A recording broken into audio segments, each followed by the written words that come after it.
Hello guys, welcome back to our channel focus on study. आप में से जो भी बच्चे एचएसएससी की जो भी तैयारी कर रहे हैं उनको पता होगा कि नेक्स्ट मंथ 9 और 10 जनवरी को आपका ग्राम सचिव का पेपर है, ठीक है। और जो एचएसएससी के एग्जाम्स होते हैं उसमें कुछ मार्क्स का आपका मैथ्स भी आता है, 10 नंबर से 15 नंबर के बीच वो आता है। और पिछले 1-1.5 साल से जो भी टॉपिक्स एचएसएससी पूछ रही है वो आप अगर बाकी किसी भी कॉम्पिटिटिव एग्जाम की तैयारी कर रहे हो वो वहाँ पर नहीं पढ़ाए जाते हैं, ठीक है। आज हम मैथ्स के उन्हीं टॉपिक्स को स्टार्ट कराने जा रहे हैं, ठीक है। आपके 5-7 टॉपिक्स हैं जिनके बारे में आपके बेसिक से क्वेश्चंस आते हैं। बेसिकली आपके 11th और 12th के चैप्टर्स होते हैं, ये सबने पढ़े नहीं होते हैं या जिसने पढ़े हैं उसने स्कूल के टाइम के बाद उनकी कहीं पे भी तैयारी नहीं की हुई है, ठीक है। तो अब बेसिक से जो चीज़ें हैं वो आपको यहाँ पढ़ा देते हैं और उन्हीं के बेस पे आपका क्वेश्चन आएगा, ठीक है। तो आज चैप्टर करते हैं हम पहले सेट्स, ठीक है। सेट बेसिकली क्या होता है, वो एक ग्रुप होता है नंबर्स का, ठीक है, उसे हम सेट बोल देते हैं। जैसे कि ए के एलिमेंट से 2, 4, 6, 8, ठीक है। अगर वो सेट इस तरह से लिखा हुआ है तो उसको बोलते हैं हम रोस्टर फॉर्म, ठीक है। वही अगर उसी सेट को हम लिख दें कि x and x belongs to natural numbers, जो x की वैल्यू है वो नेचुरल नंबर्स में बिलोंग करती है, तो इसको बोल देंगे हम सेट बिल्टर फॉर्म, ठीक है। ये दो तरह की फॉर्म में आपके सेट डिनोट किए जाते हैं। उसके बाद होता है एक हमारा एम्प्टी सेट, जिसको हम नल सेट भी बोलते हैं, वॉइड सेट भी बोलते हैं या फिर फाई सेट भी बोलते हैं, ठीक है। इससे डिनोट करते हैं उसे फाई सेट। इसका एक एग्जांपल है, जैसे देख A is a set in which x is greater than 5 and x is less than 3, ठीक है। तो इससे आपको देखने से पता चल रहा है कि x 5 से बड़ा होना चाहिए और 3 से छोटा होना चाहिए, तो x की कोई वैल्यू पॉसिबल ही नहीं है। तो इस वजह से the value of x is not possible, so it is a empty set, ठीक है। ये एक खाली सेट है। उसके बाद एक है इक्वल सेट, जैसे कि ए के एलिमेंट्स हैं 2, 4, 6 और 8, ठीक है। और ये बी सेट है, बी के एलिमेंट्स है 4, 2, 6, 8। मतलब इनकी एक एलिमेंट्स की सीक्वेंस अलग अलग हो सकती है लेकिन इनके जो एलिमेंट्स है सारे सेम है, ठीक है। एलिमेंट्स सारे सेम होने चाहिए, उनके सीक्वेंस चाहे आगे पीछे हो कोई फर्क नहीं पड़ता। तो उन सेट्स को हम कहते हैं इक्वल सेट्स। जिन सेट्स के सभी एलिमेंट्स सेम होते हैं वो होता है हमारा इक्वल सेट। उसके बाद आता है हमारा सबसेट। ये एक सेट है, इसके एलिमेंट्स हैं 2, 4, 6 और 8, ठीक है। वही एक बी एक सेट है, बी के एलिमेंट्स है 2, 4, 6, 8 और 10, ठीक है। मतलब कि ए के जो सारे एलिमेंट्स हैं वो बी सेट में आते हैं। अगर ए के एलिमेंट बी में आते हैं तो A is a subset of B, ठीक है। लेकिन यहां से आप ये नहीं बोल सकते कि B is also a subset of A, क्योंकि बी के जो सारे एलिमेंट्स है वो ए में नहीं आते, ठीक है। तो ए बी का सबसेट है लेकिन बी ए का सबसेट नहीं है। उसके बाद आते हैं हम एक यूनिवर्सल सेट पे। यूनिवर्सल सेट कौन सा होता है आपका? It is a set which contains all the elements of all the sets. Question में जो भी आपके सेट्स गिवन है, ठीक है, उनके सभी एलिमेंट्स प्रेजेंट होते हैं किसी भी यूनिवर्सल सेट के अंदर, ठीक है। जैसे कि यूनिवर्सल सेट यहां पे मैंने मान लिया, इसके एलिमेंट्स हैं 2, 4, 6, 8, 10, 12, 14 और 16, ठीक है। ये एक यूनिवर्सल सेट मान लिया मैंने, ठीक है। और ये एक दूसरा सेट है ए, इसके एलिमेंट्स है 2, 4, 6 और 8। उसके बाद आता है एक कॉम्प्लीमेंट ऑफ सेट ए, जिसको डिनोट करते हैं हम ए डैश से, ठीक है। ये कॉम्प्लीमेंट ऑफ सेट ए होता है। क्या होता है ये? Elements of the universal set which are not present in set A. मतलब यूनिवर्सल सेट के वे एलिमेंट्स जो सेट ए में प्रेजेंट नहीं है, ठीक है। यहां से देखो, ये था आपका यूनिवर्सल सेट, ये है आपका सेट ए के एलिमेंट्स, ठीक है। तो इसमें यूनिवर्सल सेट में सेट ए के एलिमेंट्स जो नहीं है वो आपका ए डैश होगा।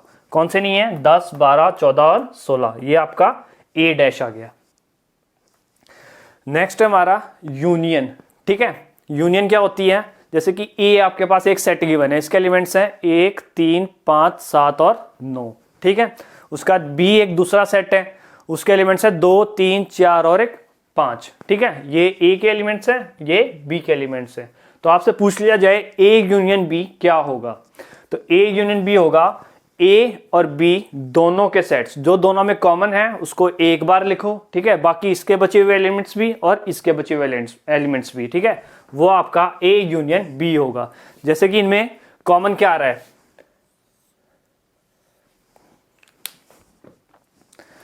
कॉमन आ रहा है आपका 3, यहाँ पर भी है 3, ठीक है। उसके बाद 5, यहाँ पर भी है 5 और यहाँ पर भी है 5, बाकी कुछ कॉमन नहीं है।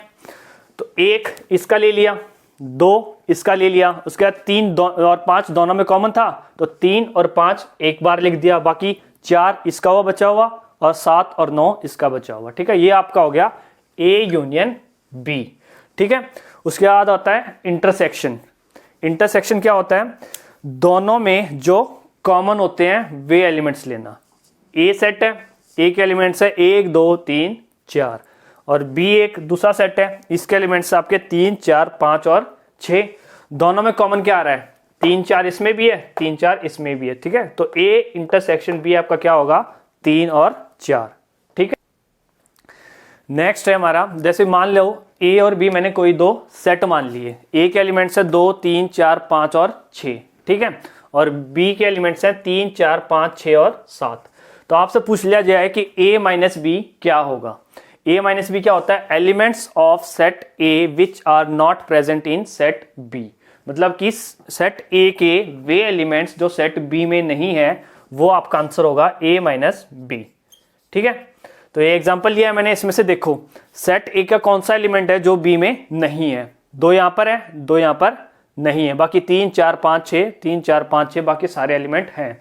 तो A माइनस बी आपका आंसर होगा 2, ठीक है। वही आपसे अगर पूछ लिया जाए B माइनस ए क्या होगा? कई बच्चे ये सेम ले लेते हैं, लेकिन ये सेम नहीं होता। इसकी क्या डेफिनेशन होती है? Elements of set B which are not present in set A। मतलब सेट B के वे एलिमेंट्स जो सेट A में नहीं है, ठीक है, वो आपका B माइनस ए होगा। तो 3 4 5 6 3 4 5 6 सभी हैं, लेकिन सेट वो B का 7 ये एलिमेंट सेट A में नहीं है, तो B माइनस ए आपका आंसर होगा 7, ठीक है। उसके बाद आते हैं हम फॉर्मूलाज पे। इसमें 2-4 फॉर्मूले हैं, मैं आपको बता भी देता हूं साथ के साथ। जैसे कि A यूनियन फाई हमेशा आपका सेट A ही होता है, ठीक है। जैसे कि A मान लिया मैंने कोई भी सेट 2 3 4, ये आपका एक सेट A है, ठीक है। उसके बाद फाई मतलब आपका एम्प्टी सेट। एम्प्टी सेट कुछ भी ले सकते हो आप, जहां पे जैसे कि मैंने पहले एग्जांपल लिया था आपका x is greater than 5 and x is less than 3। मतलब कि यहाँ पे x की कोई वैल्यू ही नहीं आ सकती, ठीक है। तो इन दोनों का अगर आप यूनियन लोगे, A यूनियन फाई, यूनियन क्या होता है? आपका जो दोनों में कॉमन हो वो सिंगल बार और बाकी दोनों के एलिमेंट्स। जब ये सेट पहले ही खाली है तो इनका यूनियन क्या होगा? जो सेट A है आपका, तो इनका यूनियन यही हो जाएगा 2 3 4 और यही आपका सेट A है। यानी कि A यूनियन फाई हमेशा सेट A ही होता है, ठीक है। उसके बाद दूसरा आपका A के कॉम्प्लीमेंट का कॉम्प्लीमेंट हमेशा आपका सेट A ही होता है, ठीक है। A कॉम्प्लीमेंट और उसका दोबारा कॉम्प्लीमेंट करोगे तो आपका सेट A ही आ जाएगा। कॉम्प्लीमेंट कैसे निकालते हैं हम? यूनिवर्सल सेट मान लेता हूं मैं पहले कोई भी, 1 2 3 4 5 और 6, ठीक है। ये मैंने एक यूनिवर्सल सेट मान लिया। और एक सेट ए मान लिया मैंने आपका 1 2 3, ठीक है। ये मैंने आपका सेट ए मान लिया, ये एक यूनिवर्सल सेट मान लिया। अब A डैश निकालोगे पहले आप। A डैश क्या होता है? यूनिवर्सल सेट के वो एलिमेंट्स जो सेट A में नहीं है, ठीक है। कौन से एलिमेंट्स होंगे इसकी? 1 2 3 1 2 3 ये सेट A में है, तो बचे हुए कौन से हैं? 4 5 और 6। यानी कि A डैश आ गया आप 4 5 6, ये आ गया आपका A dash complement of A। अब इस A डैश का डैश निकालोगे आप तो क्या होगा? वो फिर से वही लगाओगे, यूनिवर्सल सेट के वे एलिमेंट्स जो इसमें A डैश में नहीं है, ठीक है। 4 5 6 है तो 1 2 3 बच गए, तो A डैश का डैश हो गया 1 2 3, तो वही आपका सेट A आ गया दोबारा। तो ये फॉर्मूला यही है, A डैश का डैश हमेशा सेट A ही होता है। उसके बाद तीसरा आपका फॉर्मूला है A union B, n of A union B क्या होगा, n of A plus n of B where A intersection B आपका फाई हो। ठीक है, ये n of A union B, n of A plus n of B कब होगा, जब ए इंटरसेक्शन बी आपका फाई होगा, यानी एम्प्टी सेट होगा, मतलब कि ए और बी में कुछ भी कॉमन नहीं होगा, वहां पे आपको यह फॉर्मूला लगेगा। जब n of A union B, n of A plus n of B minus n of A intersection B, जहां पे आपका A intersection B is not equal to five, मतलब कि ए इंटरसेक्शन बी, ए और बी में कुछ ना कुछ कॉमन एलिमेंट होंगे। ठीक है, वहां पे आपका यह फॉर्मूला लगेगा। उसके बाद फिफ्थ पे आते हैं, n of A union B union C, तब आपको तीन सेट दे दिए जाए और तीनों का यूनियन पूछा जाए, तो वहां पे आपका फॉर्मूला क्या लगेगा, n of A plus n of B plus n of C minus n of A intersection B, n of B intersection C and n of A intersection C, plus में आएगा आपका तीनों का intersection, n of A intersection B intersection C. ठीक है, चलिए एक basic सा क्वेश्चन करते हैं। ठीक है, A intersection A union B, A intersection A union B आपका किसके इक्वल होगा, चार ऑप्शन आपके पास, सेट ए के, फाई के, सेट बी के या ए इंटरसेक्शन बी के इक्वल होगा। ठीक है, एग्जांपल लेके समझाता हूं। जैसे कि मैंने सेट ए मान लिया, 1 2 3 4। ठीक है, ये मैंने कोई भी एक सेट ए मान लिया। उसके बाद बी आपका 2 3 4 और 5, ये मैंने दो सेट मान लिए, सेट ए और सेट बी। अब इनका A union B, A union B निकालोगे। यूनियन क्या होता है, जो कॉमन हो वो एक बार और बाकी दोनों के एलिमेंट्स। ठीक है, तो ए यूनियन बी आपका 1 2 3 4 और 5। ठीक है, ये आपका ए यूनियन बी आ गया। अब हमें क्या बताना है, A intersection A union B, तो A intersection A union B, A set ये रहा आपका और ए यूनियन बी ये है, इन दोनों का इंटरसेक्शन बताना है। इंटरसेक्शन क्या होता है, जो दोनों में कॉमन हो।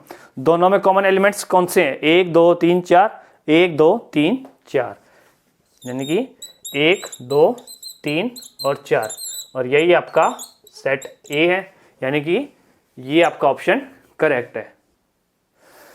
चलो एक और क्वेश्चन करते हैं। A is a subset of B, ये सबसेट का साइन होता है आपका। ठीक है, A B का सबसेट है और B C का सबसेट है, तो ये किसके इक्वल होगा इन चार ऑप्शन में से, ये हमें बताना है। A union B is a subset of C, तो A यूनियन B सबसेट होगा C का, या फिर C सबसेट होगा A यूनियन B का, या A माइनस B आपका C होगा, या नन ऑफ दीज। ठीक है, एग्जाम्पल से शुरू करते हैं। ए कोई भी सेट मान लेता हूं मैं, 1 2 3, ये मैंने सेट मान लिया कोई भी ए, ऐसे ही मैं बी मान लेता हूं। ठीक है, 1 2 3 4। ठीक है, ये मैंने कोई बी सेट मान लिया। अब एक सी सेट मान लेता हूं मैं, 1 2 3 4 और 5। ठीक है, ये कोई मैंने सी सेट मान लिया। सबसे पहले ए सबसेट बी, मतलब ए बी का सबसेट है, मतलब कि ए के सारे एलिमेंट्स बी में आते हैं, तो यहाँ पे आ रहे हैं 1 2 3 1 2 3, मतलब ए के सारे एलिमेंट्स बी में आ रहे हैं। दूसरा उन्होंने बोला है B is also subset of C, मतलब बी के भी सारे एलिमेंट्स सी में आते हैं, तो 1 2 3 4 1 2 3 4, मतलब कि बी भी सी का सबसेट है। अब चेक करते हैं ऑप्शन से, ए यूनियन बी क्या होगा आपका, ए यूनियन बी आपका होगा 1 2 3 और 4। ठीक है, ये आपका ए यूनियन बी होगा 1 2 3 और 4।